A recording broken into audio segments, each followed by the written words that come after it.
Sud Radio, mettez-vous d'accord, 9h-10h, Valérie Expert. Bonjour à toutes et à tous. Attendez, j'ai un problème d'oreillette. Voilà, j'entends bien. Bonjour à vous, heureuse de vous retrouver aujourd'hui pour débattre et commenter l'actualité. Nous allons tenter de nous mettre d'accord aujourd'hui, une fois encore, avec mes invités du jour. François Calfon, bonjour. Bonjour. Bonne année à vous, c'est votre première venue sur le plateau, ainsi qu'Arnaud Benedetti. Voilà. Oui, demain. Ouais. Et puis c'est l'épiphanie aujourd'hui, vendredi 6 janvier. C'est mon coup de cœur. Oui, je sais. Vendredi 6 janvier, donc merci d'être avec nous. Membre du bureau national du PS, ancien député, Georges Kuzmanovic, président de République Souveraine, Arnaud Benedetti, professeur à la Sorbonne, rédacteur en chef de la revue Politique et Parlementaire. Votre dernier livre, Comment sont morts les politiques, le grand malaise du pouvoir. Pas tout à fait mon dernier. Enfin non, presque, oui, c'est mon dernier. C'est mon dernier pour ce qui me concerne, mais je viens de sortir un bouquin où j'interroge Stéphane Rosès. Chaos. Voilà, donc c'est surtout le livre de Stéphane Rosès. Je ne suis qu'un médiateur. Voilà. Oui, mais un médiateur avisé. Je ne sais pas, c'est le lecteur qui en jugera. Donc ça s'appelle Chaos. Chaos et c'est aux éditions du Cerf. Aux éditions du Cerf également. Je l'ai lu, je confirme, c'est un très très bon livre sur l'imaginaire des peuples et il ne fait pas juste poser des questions sur une ligne, il y a un petit commentaire. C'est magnifique qu'on se croirait chez Michel Drucker. Et Jacques Miard, bonjour, c'est pour les paillettes. Jacques Miard, bonjour. Salut les fraternités, bonne année Valérie. Bonne année à vous, cher Jacques, maire LR de Maison. Dites à la technique que je ne vous vois pas. Ah, alors la technique, on ne voit pas Jacques Miard, c'est très grave. Voilà, vous ne nous voyez pas, donc ça devrait arriver. Non, ça ne va pas arriver. Pourquoi ? On ne sait pas. Bon, ça va. Bon, on est par l'esprit avec vous, les forces de l'esprit. J'entends la voix qui porte. Bon, Macron met la pression sur les fournisseurs d'énergie. Est-ce que vous y comprenez quelque chose ? On va en parler avec vous. Le plan santé présenté par Macron, encore un plan. On va voir ce qu'il va annoncer. Puis les médecins généralistes qui sont en grève, on va en reparler évidemment. Et puis les relations de la France et de l'Ukraine avec des chars légers qui ont été envoyés, c'est des vieux chars, mais des chars légers. Je voyais aujourd'hui Pierre Servant qui expliquait que c'était quand même très important. Peut-être que Georges, qui connaît bien ces sujets, pourra nous expliquer en quoi ça va aider l'Ukraine. Oui, c'est des vieux chars, mais des chars qui peuvent à coup sûr les aider. Les T-72 ont plus de quelques dizaines d'années à leur compteur, donc bon. Alors, commençons avec l'épiphanie, avec vous, François Calfon. L'épiphanie. Moi, je voulais, d'abord parce que l'épiphanie, on va aller, des Romains à la boulangerie. Oui. L'épiphanie, c'est une fête à la base païenne, une fête de la lumière, et c'est ensuite la fête, bien sûr, des rois mages qui arrivent voir le descendant davidique, Joshua, autrement nommé Jésus, puisque finalement, il est oint, c'est un Messie qui arrive. Donc là, c'est la partie chrétienne et historique. L'autre partie, bien évidemment, ce matin, c'est la fameuse galette des rois, à laquelle nous sommes attachés. C'est mon côté un peu traditionnaliste, si j'ose dire. On remet l'église au milieu du village, c'est une expression bien connue, mais je voudrais pas que la boulangerie quitte le village, parce que sans boulangerie, il n'y a plus de village. Et derrière ces enjeux d'énergie dont nous allons beaucoup parler, il y a bien sûr un enjeu quasi identitaire. Est-ce que les gens mangeront de la baguette à 80 centimes d'euros qui s'apparente au chewing-gum dans les supermarchés, ou est-ce qu'ils continueront? Et d'ailleurs, en 30 ans, il y a des efforts incroyables qui ont été faits sur la qualité de la baguette de tradition, alors qu'elle s'était bien dégradée dans les années 70 et 80. Et je pense qu'au-delà de l'enjeu énergétique dont nous allons largement parler, il y a un enjeu civilisationnel. J'ose le mot. D'ailleurs, quand vous voyez les étrangers qui voient la France, ils voient le béret. Dans Émilie in Paris, nous avons une Émilie tout à fait pimpante, et bien sûr avec cette baguette qui est notre patrimoine immatériel et qu'il s'agit de défendre sans tartufferie.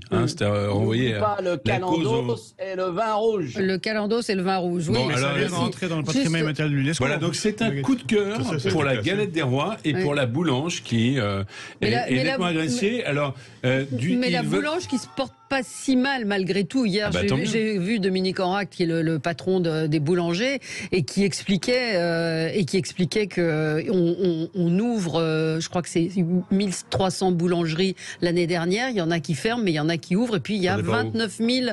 Pardon ? Ça dépend où. Ça dépend où. Et il y a 29 000 apprentis boulangers, qui sont formés. Mais souvenez-vous, pour les plus anciens, il n'y a pas que des jeunes autour de cette table.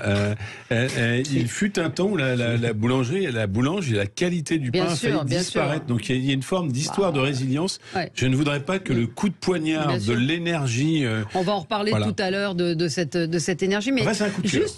Mais juste pour dire, parfois en grande surface, le pain est meilleur que dans certaines boulangeries. Il ne faut pas jeter. Si, Carrefour, je me souviens de Jean-Pierre Coff, qui avait, pas Carrefour Auchan, avait fait un coup de cœur justement sur des efforts qui étaient faits dans certaines grandes surfaces par rapport à des types qui se disent boulangers et qui ont des pâtons tout faits. Globalement, je suis d'accord avec le patron des boulangers. La boulangerie est plutôt montée en gamme depuis quelques années. Vous voyez toutes ces sortes de pains. Pour le coup, dans le monde entier, on nous envie notre baguette maintenant un peu certifiée de tradition française. Absolument. Mais bravo pour Auchan, mais il ne faudrait pas que ça profite à la destruction. Non, mais je suis d'accord. Non, mais c'était pour parler de qualité. Or, quand Leclerc, quand il y a eu les premiers problèmes sur l'énergie, quand Édouard Leclerc propose des baguettes à 29 centimes, ça c'est une balle dans la tête des boulangers. C'est juste pour amener les gens qui ont des problèmes avec le pouvoir d'achat pour qu'ils achètent autre chose et quittent la boulangerie. Et je vais tempérer ce que je dis parce qu'hier une auditrice nous disait mais moi je retourne. On nous avait dit avec le Covid qu'on avait retrouvé les petits commerces, les commerces de proximité, etc. Et puis tout le monde est retourné faire ses courses dans les grandes surfaces, etc. Elle a continué à aller chez les petits commerçants. Elle a comparé les prix et c'est moins cher. Et hier je suis allée sur un marché pas très loin d'ici, avenue de Versailles. J'ai regardé le poisson chez le poissonnier, mais il est moins cher que dans la grande surface. Mais le dos de cabillaud qui est horriblement cher, 39 € sur le marché, 49 dans un Monoprix de la région parisienne. Monoprix c'est cher, mais regardez les prix, effectivement, c'est pas forcément moins cher en grande surface. On continue. Arnaud Benedetti, alors c'est un sujet dont on parle assez peu. Ah oui, c'est un sujet dont on parle assez peu, mais qui n'est pas sans lien d'ailleurs avec la question énergétique, parce que c'est un peu le même, la même dégradation, c'est le sujet spatial. Vous savez, quand l'Europe a acquis une autonomie d'accès à l'espace maintenant depuis près de 40 ans, un peu plus même grâce à Ariane, et qu'en 2023, l'Europe va se retrouver, selon toute vraisemblance, dans très peu de mois, sans lanceur. Sans lanceur pour de multiples raisons. D'abord parce que on en arrive à la fin de la production d'Ariane 5, qui va être abandonnée. Ariane 5, c'est le gros lanceur européen qui met en orbite géostationnaire, c'est-à-dire à 36 000 km, un certain nombre de gros satellites de télécommunications, entre autres, mais pas seulement, des satellites aussi de défense, d'observation de la Terre, des satellites scientifiques.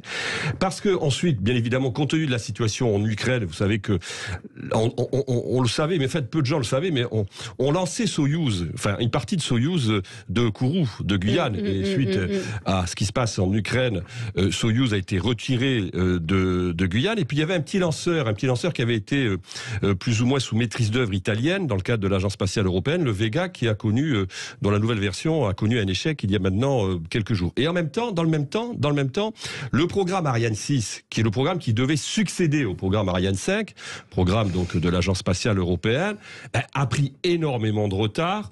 Un certain nombre d'ailleurs de choix en termes d'architecture industrielle semblent aujourd'hui extrêmement contestés au regard de la concurrence, notamment la concurrence de SpaceX. Donc l'Europe spatiale, qui était une Europe à géométrie variable, il faut s'en souvenir, parce que l'Europe spatiale, elle s'est pas construite dans l'Union européenne, elle s'est construite à travers une agence interétatique qui s'appelle l'ESA, mais avec un moteur qui était un moteur essentiel, qui était la France, le CNES, le Centre national d'études spatiales, qui était de fait la deuxième agence spatiale au monde après la NASA.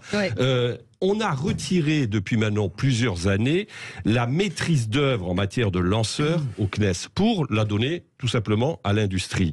Alors on l'a fait, c'est des choix qui sont des choix aujourd'hui extrêmement contestables, parce que l'avantage du CNES, c'est que d'abord il y avait une expérience sédimentée depuis 50 ans dans le domaine des lanceurs. Ensuite, il y avait le CNES jouait le rôle de coordinateur de l'ensemble des acteurs qui sont très multiples dans le domaine spatial, industriel, étatique. Si vous voulez, c'est, me semble-t-il, assez symptomatique de l'abandon d'un certain nombre de grandes politiques stratégiques que la France France a conduit en Europe. Et donc, on va se retrouver dans cette situation où l'Europe, dans quelques semaines, ne pourra plus lancer de satellites sans passer par des lanceurs qui sont des lanceurs étrangers, et notamment des lanceurs américains, en l'occurrence, vraisemblablement. Donc, c'est quand même... aujourd'hui, le premier... Non, mais attendez, Ariane a été le premier lanceur sur le marché commercial des satellites. Moi, je me souviens d'une époque où on lançait à Kourou pratiquement une Ariane par mois, sans compter qu'il y avait aussi également Soyouz. Aujourd'hui, il ne va plus rien y avoir. Donc, on va passer par des lanceurs forcément étrangers. Vous allez être obligé de passer par des lanceurs américains, éventuellement chinois, éventuellement indiens, j'en sais rien. Enfin, peu importe, je ne sais pas comment ça va se passer. Mais en tout cas, voilà, l'Europe aujourd'hui risque de ne plus avoir cette capacité d'accès autonome à l'espace. Ce qui est quand même monumental.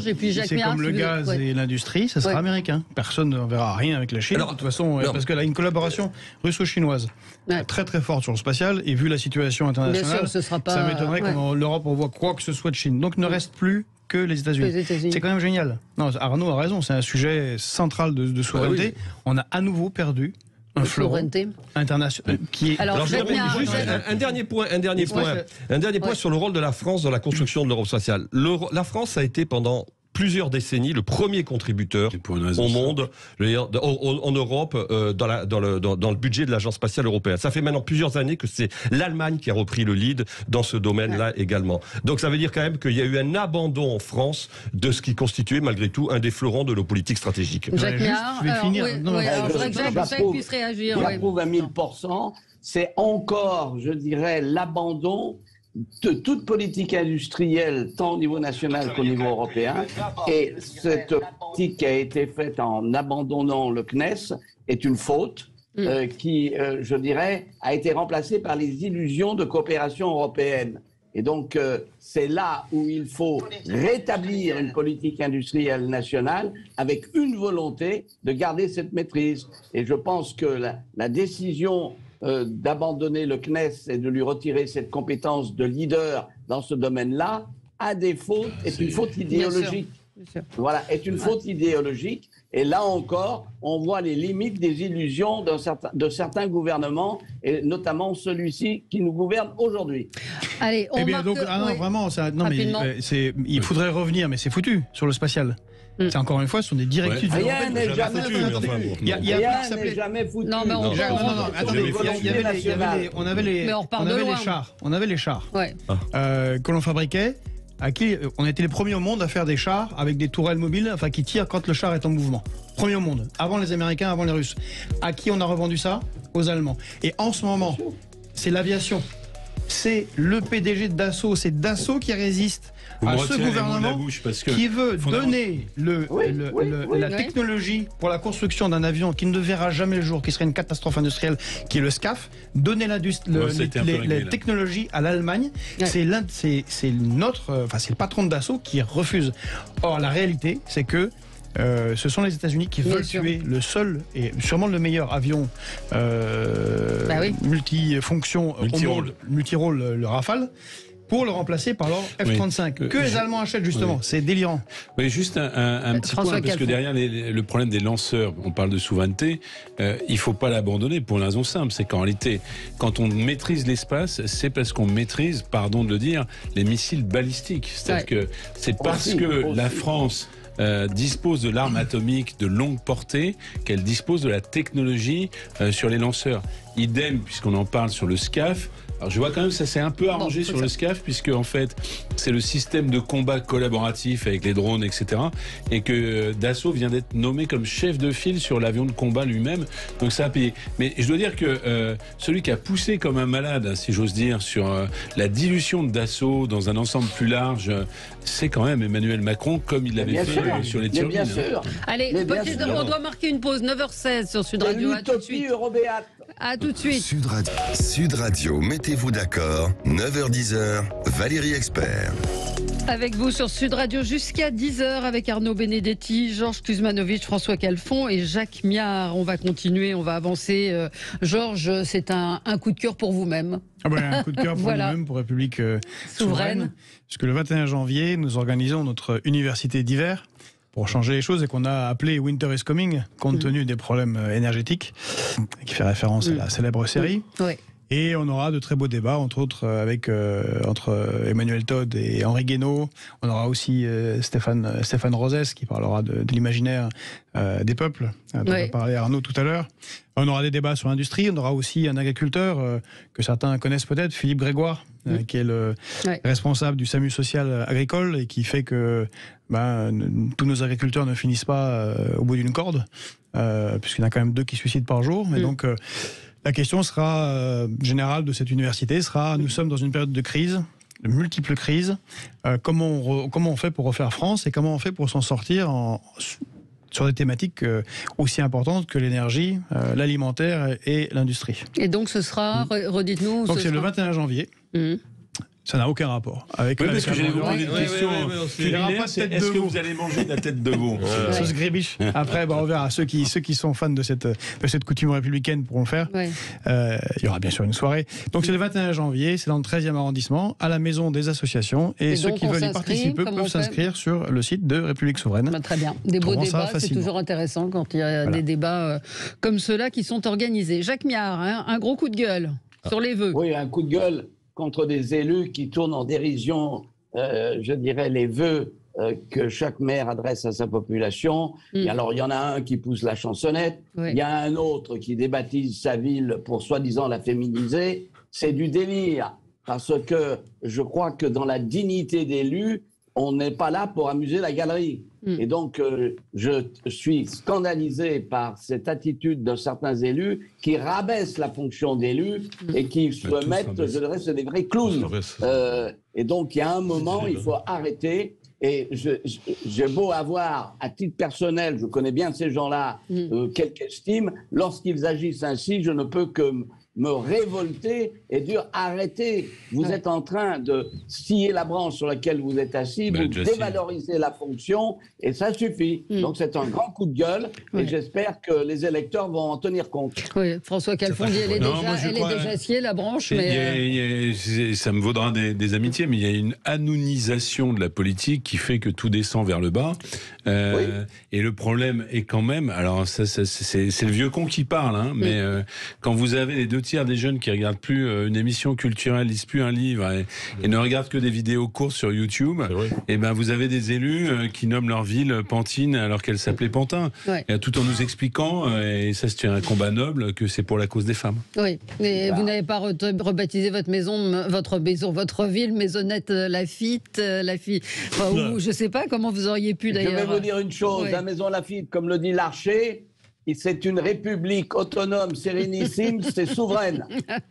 Très bien. Avec son souverain pontife. Mais c'est vrai que ça dit quelque chose. On en a parlé, nous, lundi, évidemment, mardi, je crois, à propos des vœux, en particulier, effectivement, du maire de Poissy qui chantait, Arnaud Benedetti, sur... c'est embêtant, d'autant plus que de votre livre, d'autant plus que les élus locaux les élus locaux ont plutôt, ont plutôt une cote de confiance qui est relativement bonne par rapport à d'autres catégories. Mais en l'occurrence, en effet, ça participe de la dégradation du débat public, clairement. Alors, Hanouna, je ne suis pas sûr qu'Hanouna soit le seul responsable. Non. Il me semble que la dégradation du débat public et du débat politique a commencé bien avant. Ça fait déjà, malheureusement, depuis plusieurs années. Voilà. Mais ça s'accélère, en tout cas, manifestement. C'est aussi les ministres, ce dont on parlait hier ou avant-hier, sur l'incarnation, sur ce que disait Frédéric Dabi. Plus personne ne les connaît. C'est ça, on ne les connaît pas. Vous avez à peu près 3 ministres qui, aujourd'hui, sont connus par la plupart de nos concitoyens. C'est peut-être le ministre de l'économie, le ministre de la justice et le ministre de l'intérieur. Tout le reste, je suis prêt à faire un sondage. Ils sont totalement inconnus. Ils peuvent se balader tranquillement dans la rue, à mon avis. Il n'y a pas de souci. Non, mais c'est totalement vrai. Et c'est vrai qu'on a l'impression qu'ils qu'ils n'incarnent pas la... Non, mais parce que la politique, je ne sais pas, je parle sous le contrôle de Jacques Miard, mais la politique aujourd'hui n'attire plus les meilleurs, comme ce fut le cas pendant des décennies et des décennies. La politique, c'était une des écoles d'excellence, c'est une école de la méritocratie, ça ne l'est plus. À contre-courant de la mode, je dirais que quand, pendant 30 ans, vous expliquez que les politiques sont tous des salopards semi-délinquants et que vous leur empêchez tout moyen pour travailler, parce que c'est quand même ça la réalité, vous n'attirez pas les meilleurs, c'est tout à fait clair. C'est-à-dire que... Mais il n'y a pas que ça. Ah bah, il y a quand même ça. C'est-à-dire qu'à un moment donné, quand vous avez des députés, c'est particulièrement le cas avec les députés dans les nouvelles assemblées, qui se pointent dans aucune cérémonie, qui sont là que en lien avec leur parti politique et qui n'ont aucun lien avec le territoire. Je ne suis pas sûr que, par exemple, la réforme du non-cumul, je sais que je suis à contre-courant, ait été la meilleure des choses. Vous faites partie du bureau... C'est une faute. Vous faites partie du bureau du Parti Socialiste. C'est une faute. Du bureau du Parti Socialiste, Olivier Faure a eu des vœux qui sont aussi particulièrement ridicules. Je les regrette. Voilà, je vous le dis clairement, je regrette. Tous ceux du PS qui sont passés ont dit la même chose. Hein. Voilà. Je pense que, si vous voulez, la politique du buzz et de la fausse radicalité pour plaire au vieux caïman Mélenchon n'est pas forcément la meilleure des choses qu'on ait à faire au Parti Socialiste. Mais il y a aussi 30 années d'abandon de l'action publique réelle et du suivisme. Et ça a un effet, y compris pour sélectionner des bons. Si c'est pour être le rouage qui applique des choses qui ont été décidées à Bruxelles, bon, ça attire pas les meilleurs. C'est plus qu'une variable. Et comme c'est la fascination pour la réussite d'entreprise aussi, et pour parler de civisme, etc., de Pantine et de Pantin, mais qui est relié à cette inaction. On en a déjà sur les choses réelles. C'est le grand Jaurès qui le disait le mieux. Quand on ne peut pas changer les choses, on change les mots. On en a déjà beaucoup parlé de Pantin et de Pantine. Parlons donc les vœux d'Emmanuel Macron aux différents les corps constitués. Aux différents corps constitués. Donc hier, c'était tout ce il a reçu les boulangers. Aujourd'hui, il va s'adresser au personnel de santé. Et hier, il a mis la pression sur les fournisseurs d'énergie. Moi, j'avoue que je ne comprends pas. Je n'arrive pas à comprendre comment ça fonctionne, pourquoi l'électricité a explosé comme ça. Enfin, c'est très basique. Hein. Non, mais comment on peut dire aujourd'hui aux gens, aux fournisseurs d'énergie, non, mais là, vous y allez un peu fort. Parce que c'est de la tartufferie. C'est de la tartufferie, c'est bien. C'est la tartufferie la plus complète. La vérité, c'est que... Je pousse le trait quand je dis que j'ai pas compris. Oui, bien sûr, les fournisseurs d'énergie, finalement, ils n'ont qu'un fournisseur qui s'appelle EDF. Et ils viennent revendre avec un peu de marge. Enfin, je les plains pas, pas du tout. Ils font beaucoup de marge. Beaucoup de marge, les uns les autres. Le levier de l'État, mais les prix encadrés, alors par exemple en Espagne, sur les produits de première nécessité, il existe. Simplement, Emmanuel Macron, d'ailleurs, j'ai entendu des ministres inconnus, mais moi je les ai écoutés le dire, quand on emprunte maintenant à 3% au lieu de 0 sur les marchés et qu'on a creusé à ce point la dette, le quoi qu'il en coûte est fini. Donc il ne reste que le ministère de l'agitation d'Emmanuel Macron. La communication. Moi j'appelle ça de l'agitation. C'est pareil. Et qui ne réglera pas grand-chose. C'est vraiment pas à la hauteur. Enfin, je termine pour pas être trop long. C'est même plus les vœux au corps constitué, c'est les vœux de prévention aux nouveaux gilets jaunes. On reçoit lundi les boulangers, en fait c'était pas lundi, c'était jeudi les boulangers, et vendredi on éteint l'incendie, croit-on, de l'hôpital et de la médecine libérale. Pas vraiment. Jacques Miard. Oui, c'est de l'agitation communautaire captive, et surtout c'est c'est une hypocrisie fondamentale, parce qu'il est responsable, notamment des problèmes que nous avons avec le nucléaire, puisqu'il a fait là un virage à 180 degrés après avoir fermé Fessenheim sous la pression des Allemands, et ensuite il a abandonné tout le programme nucléaire en disant vive les éoliennes. Donc il est en pleine contradiction, et il faut le dénoncer comme tel. Évidemment. Il a perdu sa crédibilité. C'est ça le point fondamental. 9h28 sur Sud Radio, vous êtes avec nous jusqu'à 10h pour les débats, et nous revenons dans un tout petit instant. À tout de suite. Sud Radio, mettez-vous d'accord, 9h-10h, Valérie Expert. Avec Arnaud Benedetti, Georges Kuzmanovic et François Calfon, ainsi que Jacques Miard. Et nous revenons sur les annonces, je ne sais pas si on peut parler d'annonces, en tout cas les sommations d'Emmanuel Macron hier aux fournisseurs d'énergie. Arnaud Benedetti, comment... Macron essaye d'éteindre un incendie dont il est en grande partie responsable, tout simplement. Moi, je rejoins ce que disait Jacques Miard. Il y a plusieurs causes à ce qu'on est en train de vivre aujourd'hui. D'abord, l'abandon d'un modèle nucléaire dont il est quand même co-responsable, il faut le rappeler. Il y a une chose, il a abandonné aussi, il faut le rappeler, c'est ce que disait Yves Bréchet, le haut commissaire au CEA, lors de son audition devant les parlementaires il y a quelques temps, enfin l'ancien haut commissaire au CEA. On a abandonné le programme Astrid, on parlait de recherche tout à l'heure. Le programme Astrid a été abandonné en 2018 sous Emmanuel Macron. Il faut là aussi le souligner. Donc il y a ce premier point. Deuxième point, il y a quelque chose d'assez paradoxal, c'est que voilà quelqu'un qui n'arrête pas de défendre l'idéal européen, la souveraineté stratégique européenne, mais qui est pris au piège de ses propres contradictions. Aujourd'hui, quand même, il y a beaucoup d'observateurs, beaucoup d'acteurs économiques qui se posent la question, quand même, pour essayer de comprendre pourquoi on ne fait pas comme l'Espagne et le Portugal, qui, je veux dire, ont suspendu leur participation au marché européen de l'énergie. Donc on voit bien que soumission outre-Rhin. Non, mais parce que Emmanuel Macron est finalement, oui, il est soumis et il est assez idéologue d'une certaine manière, parce qu'il refuse d'une certaine manière de reconnaître la faillite de sa propre doxa et de sa propre idéologie. Et ensuite, en effet, vous avez des fournisseurs qui sont sur le marché, qui profitent du marché et qui, en effet, pratiquent des tarifs qui sont totalement insupportables pour les TPE. Les parasites d'EDF. Qui sont les parasites d'EDF. Clairement, je veux dire, on rachète aujourd'hui une électricité qui est 5 fois ou 6 fois plus chère que sa production, que son coût de production réel. Quand je disais que je comprenais pas, je reprends la phrase d'Emmanuel Macron. Comme vous, j'en ai assez qu'on ait des gens qui, sur la base de la crise, fassent des profits excessifs. Mais ça veut dire quoi? Ça veut dire qu'il y a des gens qui fixent des prix comme ils le veulent, et il dit je vais leur demander de revenir sur ces contrats. Et combien de fois il a aussi demandé à Total, demandé aux uns aux autres de faire preuve de modération. Il y avait un moyen simple qui s'appelle l'impôt, depuis la nuit des temps, pour aller finalement récupérer les super profits et les socialiser. Il n'a jamais voulu le faire. Donc il est rattrapé, c'est même pas qu'il est rattrapé, il a le ministère du Verbe pour essayer de caler un peu avec la société, mais au fond il est enfermé dans sa doxa libérale, enfermé dans une doxa finalement de soumission à l'Allemagne. L'affaire du nucléaire, c'est quand même globalement ça. Et sur ces tarifs réglementés de l'énergie, enfin si la France quitte, il n'y en a plus, que ce soit clair.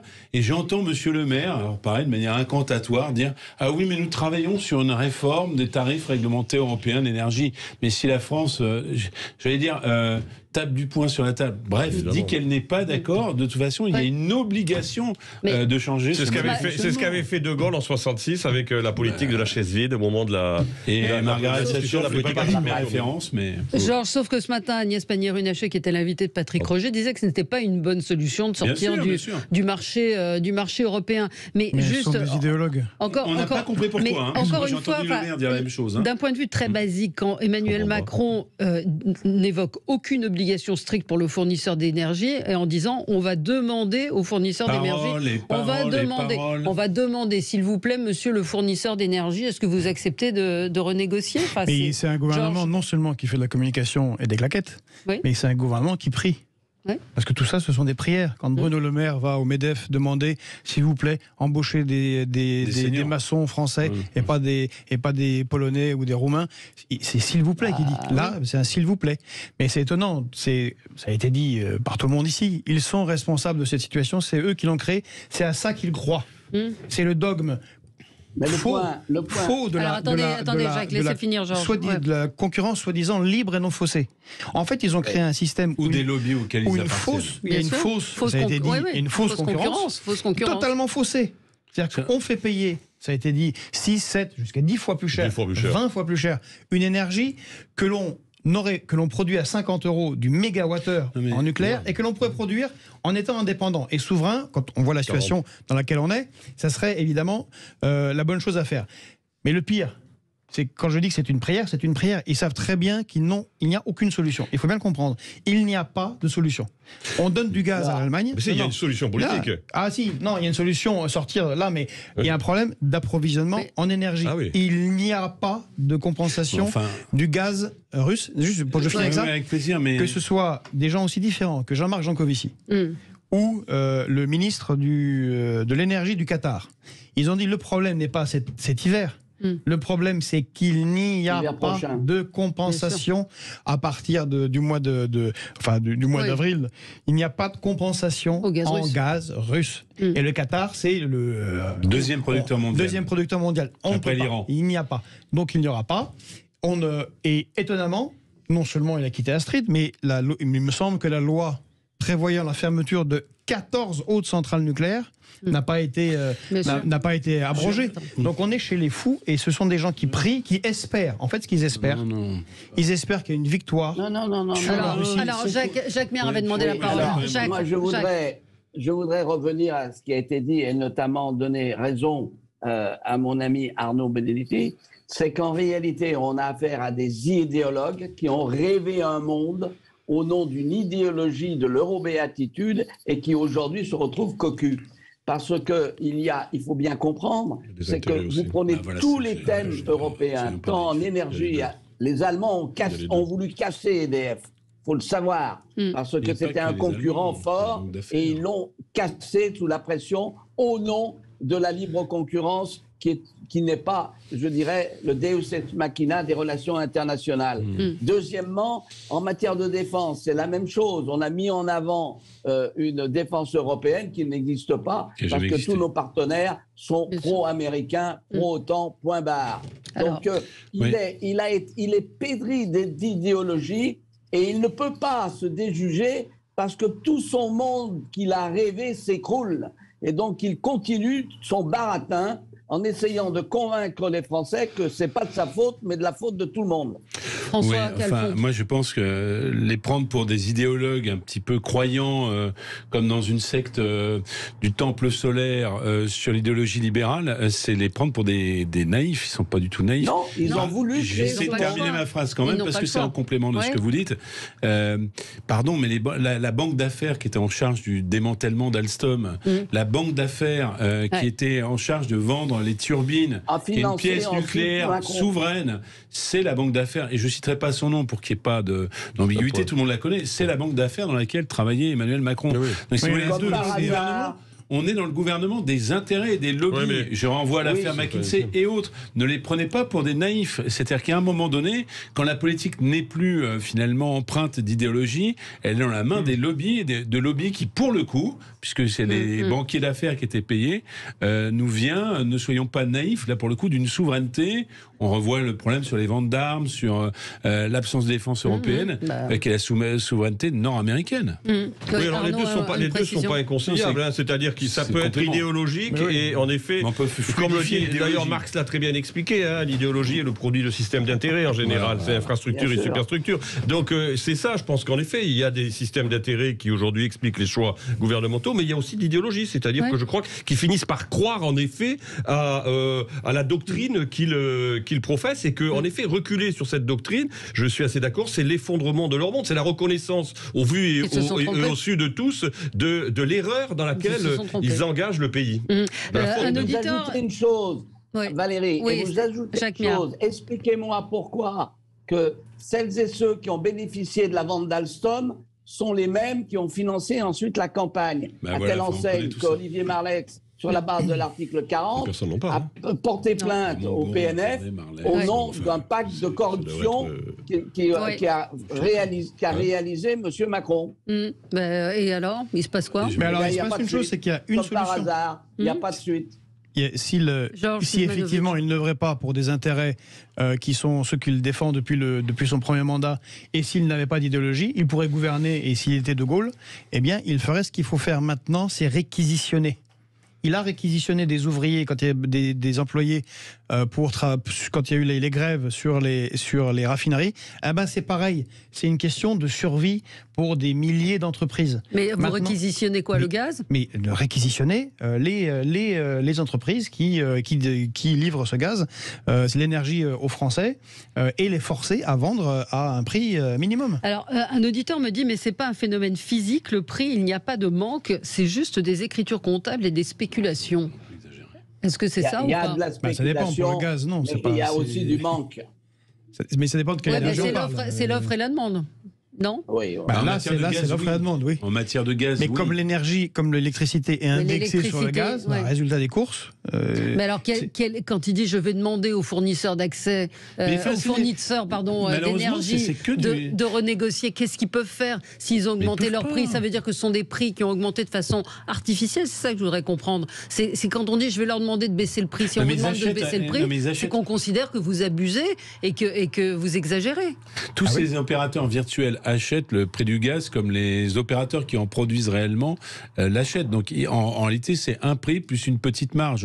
Ouais. Donc cette idée qui est de prendre le dernier maillon de la chaîne, oui, bien sûr, qui sont des profiteurs, mais qui ont été installés par la réglementation européenne qui oblige, par exemple, EDF à vendre à perte sa propre énergie. Donc en réalité, prendre le dernier... En gros, c'est comme si on disait on va engueuler les vendeurs de téléphones portables à la marque célèbre à la pomme parce qu'ils le vendent trop cher. Mais non, eux, ils prennent le prix du téléphone plus leur marge. Si le prix du téléphone à la pomme augmente de manière inconsidérée, c'est parce que celui qui le produit en monopole décide qu'il augmente. Donc engueuler celui qui est dans la boutique n'a aucune espèce de sens. C'est de la démagogie et de l'agitation. Allez, on peut marquer une toute petite pause, 9h42 sur Sud Radio. On va parler de ce plan santé, enfin en tout cas d'annonces qui doivent être faites aujourd'hui en direction des personnels de santé pour la énième fois. Et puis de l'Ukraine également et de la France qui livre ses chars, des chars anciens à l'Ukraine. Sud Radio, mettez-vous d'accord, 9h-10h, Valérie Expert. Avec vous sur Sud Radio jusqu'à 10h, donc Emmanuel Macron. Et le débat continue. Vous parlez de l'Ukraine, on a dit on commençait à parler de la santé d'Emmanuel Macron. Donc je voyais l'entourage du président qui dit il va donner un cap aux soignants, donner un sens à leur métier. Mais moi je serais médecin, je serais fou de rage d'entendre une chose comme celle-là. Donc qu'est-ce qu'il va leur dire, qu'est-ce qu'il va leur annoncer? Comme vous disiez, il éteint des incendies un petit peu partout. Mais là, qu'est-ce que ça va... C'est des plans hors sec, entre guillemets, en permanence. Et hors sol, peut-être. Et hors sol, oui, parce que la réalité, c'est que je pense qu'ils sont très inquiets. C'est-à-dire que c'est vrai qu'il y a quand même un risque, peut-être pour la première fois, d'une convergence d'un certain nombre de colères. Alors, je ne dis pas que ça va prendre. Non. Mais si vous voulez, par exemple, c'est très intéressant ce qu'on disait sur les boulangers, les TPE, les commerçants qui étaient plutôt assez hostiles aux Gilets jaunes au moment de la mobilisation des Gilets jaunes. Là, aujourd'hui, ils sont quand même dans l'expression d'un réel mécontentement. Bon, les Gilets jaunes, il y en a quand même encore qui a la nostalgie de ce qui s'est passé à l'automne 2018 et à l'hiver 2019 et qui sont prêts manifestement à se remobiliser, même si j'y crois pas trop. Vous avez la question aussi des retraites, du projet de loi sur les retraites qui va être présenté au Parlement et où on voit que des syndicats qui sont des syndicats pourtant extrêmement réformistes comme la CFDT qui sont aujourd'hui opposés au recul de l'âge légal de départ à la retraite. Donc vous avez, si vous voulez, une séquence où il y a des ferments de contestation qui peuvent à un moment donné se coaguler. Donc il faut que, en effet, Emmanuel Macron, il soit aujourd'hui sur tous les fronts. Mais le problème, c'est que, et ça révèle aussi son mode de management, son mode de gouvernance. C'est-à-dire qu'il est présent partout, parce que tout simplement, il a des ministres qui sont absents sur leur dossier. Ouais. Parce qu'il y a un ministre de la Santé qui aujourd'hui existe, qui est M. Braun, qui est quand même assez inaudible, il faut le dire. Donc c'est le président de la République qui vient au front pour essayer de délivrer la bonne parole. Mais enfin, attendez, c'est le énième plan santé depuis... depuis je ne sais combien de mois. Ouais. Et c'est donc ça devient totalement illisible et inaudible. Je suis assez d'accord avec le fait, je dis tout à l'heure, mais c'est plutôt le pilote de Canadair qui arrive une fois que la plaine est en train de prendre feu partout, en Gironde cet été, avec plusieurs foyers qui s'allument. Ouais. C'est plutôt ça. Et les pompiers qui auraient dû faire du travail en amont, je pense à M. Braun quand même, j'ai appris ça, c'est pour moi hallucinant, qui était chef des urgences à Thionville. Ouais. Oui.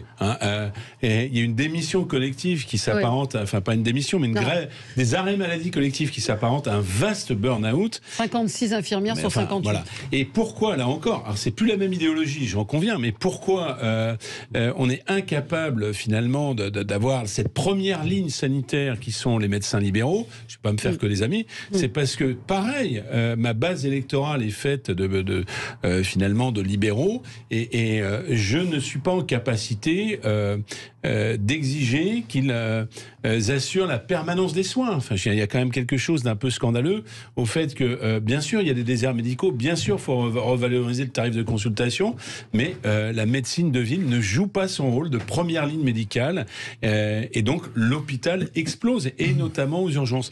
Alors, je le dis avec beaucoup de force. Alors, attendez. Oui, juste la fin de la phrase de François, puis après je vous donne la parole, Jacques Miard. Non, mais je le dis avec beaucoup de force aussi, faut pas parler pour ne rien dire. Là, pour une fois, depuis ce matin, je serais d'accord avec le gouvernement, il faut ne pas hésiter à ouvrir aussi largement les professions médicales au personnel de santé, parce que ça, c'est l'urgence, malheureusement, à l'hôpital, issu d'autres pays que la France, parce que... Oui et non, encore une fois, moi, c'est déjà le cas, je vous garantis qu'aujourd'hui, aller en période de vacances avec un AVC ou un arrêt cardio-respiratoire, c'est la possibilité de décéder. Enfin, on est vraiment là pour le coup. Nous sommes en guerre. Il y a des morts tous les jours de cette situation. Le personnel médical étranger, il existe depuis des années et des années. Mais malheureusement, je vais vous dire, il faut continuer à ouvrir les vannes. Oui et non, parce que des médecins vous expliquent aussi que la formation des médecins n'est pas la même. La perception de la douleur n'est pas la même, qu'il y a un certain nombre de choses on ne peut pas se contenter. Mais moi, je ne vous dis pas que c'est la panacée. Je vous dis qu'il faut arrêter de nous faire finalement des réunions qui ne servent à rien, qui n'ont aucun impact. Faire le énième plan sans reconnaître les quelques éléments dont on vient de parler me semble être de la poudre de perlimpinpin. Voilà. Oui. Alors, Jacques Miard. Oui, le résultat est effectivement une politique désastreuse conduite depuis par plusieurs gouvernements où il fallait réduire le déficit de la sécurité sociale. Donc on a mis les numerus clausus. Et donc, demandé par les médecins. Oui, voulu par les médecins, absolument. J'entendais ce matin Pelou, là, qui était un urgentiste, le rappeler avec force, et il a raison. Mais ce qui se passe, il y a eu un lobby, mais avec... ça a été adoubé aussi par les gouvernements. Et donc, il est évident qu'il ne faut pas se tromper sur, je dirais, la réalité profonde. Mais cela étant, en ce qui concerne, je dirais, la possibilité d'avoir des médecins étrangers, on en voit aussi des limites. Il y en a déjà beaucoup dans... Mais aux urgences, il n'y a que ça. Enfin, si vous allez aux urgences, vous n'avez que des médecins étrangers. Il y en a beaucoup, mais il est évident, non moins évident, qu'il faut payer les gens correctement. Bien sûr. Or, là, il y a un problème majeur qu'il faut régler et rapidement, notamment en ce qui concerne le personnel infirmier, le personnel des médecins dans les hôpitaux où les salaires et les traitements sont peu élevés. Donc, c'est une question aussi de moyens et de rétribution correcte. Oui, voilà. J'entendais hier le docteur Hamon, vous voyez, docteur Hamon, qui est président d'une fédération de médecins. Non, lui, il racontait qu'il a eu une patiente qui est arrivée, donc une jeune femme avec sa maman. La jeune fille souffrait d'endométriose, donc il lui a recommandé un examen, je crois que c'était une échographie. Elle revient 15 jours après en disant, bon, bah, finalement, on a fait l'examen, mais avant, on est allé voir une naturopathe qui l'a mise au régime et une ostéopathe qui lui a remonté.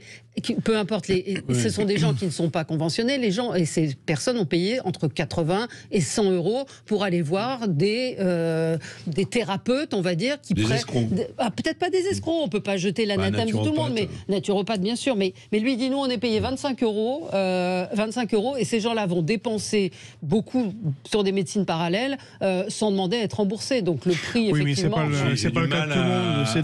C'est pas le cas de tout le monde.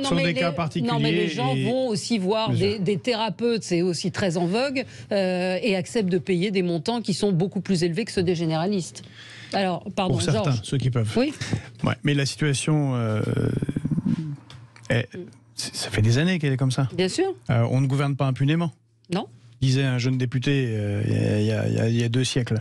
Emmanuel Macron est principalement, là aussi, un des responsable de la situation. Il a hérité aussi d'une solution. Oui, bien sûr, mais 1 an, maintenant, ça fait quand même 6 ans qu'il est président. Avant, il a été ministre de l'économie, puis conseiller principal. Donc, ça fait plus de 10 ans qu'il est aux commandes. Il faut arrêter de dire que c'est un jeune qui sort c'est pas le Poussin du jour, on est bien d'accord. Mais c'est pas le seul, mais il est le continuateur. Passer pour une vierge. Jacques, il est le continuateur d'une idéologie et d'un rapport à l'hôpital qui est celui de sa destruction et de l'abandon de l'entreprise, qui est une catastrophe. Voilà, de ce que voulait, de ce qui a été fait par le Conseil national de la résistance, c'est-à-dire ce qui nous a permis d'avoir le meilleur système de santé au monde.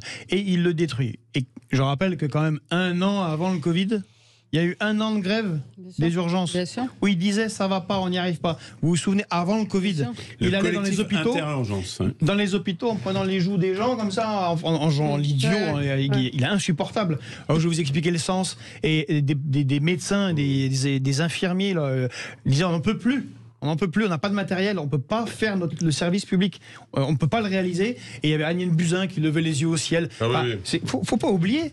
Et depuis, qu'est-ce qui s'est passé ? Plus de fermetures de lits d'hôpitaux. Rien n'a changé. Et on s'est rendu compte qu'on a des failles catastrophiques en termes de production de médicaments.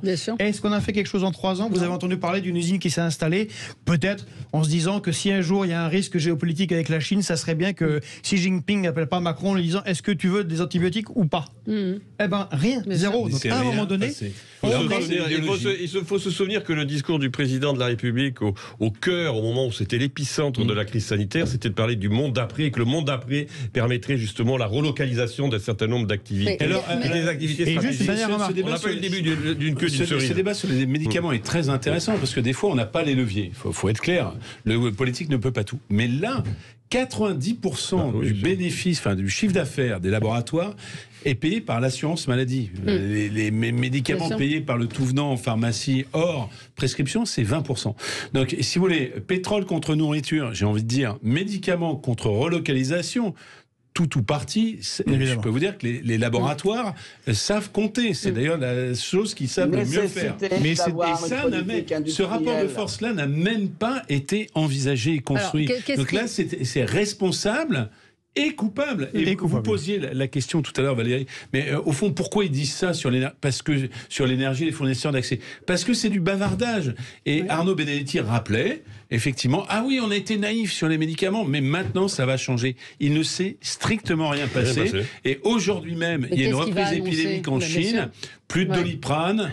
Vous savez, le pari le pari que Macron il répète, il sursature, il dit toujours la même chose. D'ailleurs, on ne l'écoute plus au bout d'un moment, tellement, je veux dire, on connaît son discours. La réalité, c'est qu'il fait un pari qui est un pari d'un très grand cynisme. Il parie sur l'apathie de l'opinion publique, sur finalement l'espèce de désenchantement qui aujourd'hui dans le sondage IFOP fiduciaire, il faut se méfier parce que je rappelle 48% révoltés et 38% en 68, il y avait un célèbre éditorialiste du Monde qui disait la France s'ennuie et 6 mois plus tard, il avait la France dans la rue. Donc il faut toujours se méfier, je veux dire, des apparences. Mais en tout cas, à mon avis, c'est le pari qu'ils font, c'est-à-dire le fait qu'il n'y aura pas de mobilisation parce que globalement, les gens sont repliés sur eux-mêmes, ne sont pas dans une phase de mobilisation civique, et donc ça va passer comme ça et qu'on passera le cap. Et ils prient, et ils rêvent, et ils prient, mais je pense que c'est une erreur. Ils soutiennent des intérêts particuliers, parce que ce qu'il se passe, il est coupable, mais il a voulu.